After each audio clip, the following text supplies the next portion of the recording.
नमस्कार, आप देख रहे हैं बीडी न्यूज। पूर्व मंत्री डॉक्टर रोहितास शर्मा आज अपने एक दिवसीय बानसूर दौरे पर रहे। इस दौरान उन्होंने कस्बे के प्राचीन कालका माता के मंदिर में दर्शन कर क्षेत्र के लोगों की खुशहाली की कामना की। पूर्व मंत्री ने प्रेस वार्ता में कहा कि मंत्री शकुंतला रावत पर मुकदमा दर्ज होना चाहिए, क्योंकि एक तरफ तो सरकारी जमीन खाली करवाई जा रही है, वहीं दूसरी तरफ सरकारी जमीन पर मंत्री खुद उद्घाटन कर कब्जे दिलवा रही है। उन्होंने आरोप लगाया कि मंत्री शकुंतला रावत के रिश्तेदार अवैध खनन कर रहे हैं, वे ही 150 रुपए दे रहे। क्या सरकार द्वारा उन्हें जमीन दी गई? सैकड़ों बीघा जमीन पर फीता काटकर जमीन पर कब्जा देने का इशारा किसका हुआ? दूसरी तरफ अपने विरोधियों का शिकार करने के लिए दुर्भावनापूर्ण कार्रवाई। इससे बड़ा दुर्भाग्य का कारण कोई नहीं हो सकता। जब आदेश देने वाले के अधीन ही जांच करने वाला हो तो न्याय नहीं हो सकता। खोरी कांड में भी माननीय न्यायालय के आदेश के बाद ही जांच बदली गई। शासन से बड़ा प्रशासन नहीं हो सकता। प्रशासन तो शासन के आदेश की पालना करता है, अधीनस्थ पदाधिकारी उसकी जांच नहीं कर सकते।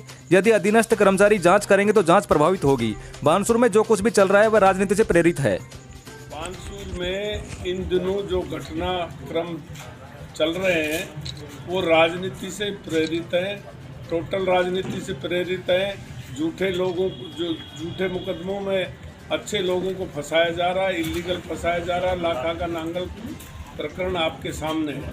लाखा का नांगल में सरपंच इनके विरोधी गुट का होने का कारण उनको फंसाने के लिए माननीय न्यायालय की ओट लेकर माननीय न्यायालय में एक PIL लगवाई किसी से, अपने लोगों से, और उस PIL में के माध्यम से नेचुरली जो अतिक्रमण है वो खाली कराने के तो गवर्नमेंट के निर्देश है। माननीय उच्च न्यायालय ने वो जजमेंट शायद ठीक दिया होगा कि इनको खाली कराई जाए, लेकिन ऐसे न्यायालय ने आदेश नहीं दिया कि इनको तत्काल इसको खड़ी फसल को काट दी जाए।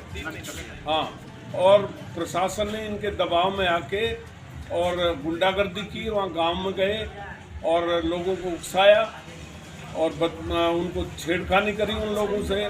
तो वो थोड़ा सा कि कोई मोह तो हो ही जाता है जब गांव में इस तरह पुलिस अधिकारी वर्दी पहन करके और डंडा चलाने की बात करें या धमकाने की बात करें, मोह हो गया। तो उसमें झूठे मुलजिम बना दिए कि उनका फोटो है, उनका कहाँ फोटो है? तो फोटो है तो प्रकाशित करें।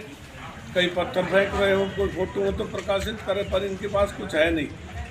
तो ये माननीय न्यायालय के नोटिस में सारा को प्रकरण, और वकील लोग गए भी हैं, तो फैसला तो न्यायालय करेंगे। लेकिन ये कार्रवाई द्वेषतापूर्वक की गई है, निष्पक्ष नहीं है, सत्यता नहीं है, बदले की भावना से ली गई है। और शकुंतला के खिलाफ FIR इसमें लॉन्च होनी चाहिए, क्योंकि शकुंतला खुद कब्जे करा रही है सरकारी ज़मीन पर, गोचर भूमि पर, खुद ज्ञानपुरा में खुद प्रशासन को ले जा करके और फर्जी गौशाला खोल दी, जिसका ना कोई रजिस्ट्रेशन है, ना कोई लेना देना, कौन उसका मालिक है। सैकड़ों बीघा ज़मीन में डंडा खींचने की तैयारी हो रही है, और कहाँ से पैसा आएगा उसका कोई विवरण नहीं है। मैनेजमेंट में कौन है उसका विवरण नहीं, कोई अलॉटमेंट नहीं है।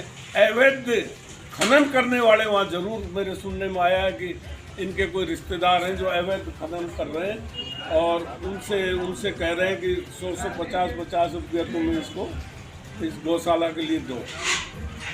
कर रहे हैं, ज़मीन पर कब्जा करने का षड्यंत्र शकुंतला के द्वारा ही किया जा रहा है। ऐसे तो प्रशासन शकुंतला के खिलाफ FIR दर्ज करनी चाहिए। गंभीर मसला है, इसकी जांच होनी चाहिए, वरना प्रशासन कितना ही कहता रहो हम निष्पक्ष हैं, प्रशासन निष्पक्ष हो ही नहीं सकता।